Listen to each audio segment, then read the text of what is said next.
bilə bilirəm. Ən gözəl ali məkan şəhidlik zirvəsidir. Müharibədən keçir neçə il, neçə ay. Ürəkdən gülə bilmir şəhid anası. Oğluna körpə vaxtı olmuşdu laylay. İndi qəbri üstə çəkir ağlar. Bir ana kimi doy etmək istəyirdi oğluna. Oğlundan sonuncuz zəng gəldi telefona. Ana, məni bağışla, elvida anadan. Qala bilmədim yanımda sonasan. Bu genç yaşında saçlarına düşübdən. Necə də qocalmış qəmdən, kədərdən. Oğlu ilə nə qədər vardır arzuları. Puç olmuş həmin arzular, xəyallar. Çok sağ ol. Bir ana kimi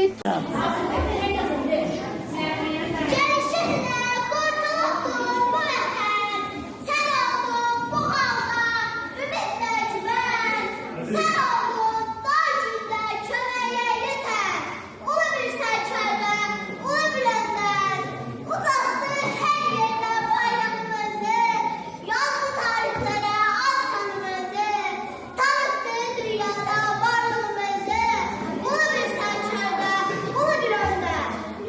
Dedilər şəhid olub, Elşən tək Polad tək. Solub o gündən bəri, gözümüzün sevinci. Getdi səninlə birgə, qələbəmizin sevinci. Tutmur qaysaq yaralar, gözlərim qan ağlayır. Bu gedişin bir bilsən, məni necə dağlayır.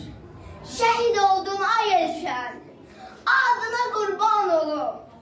Vətəni azad etdin, sındı qanadım qolum.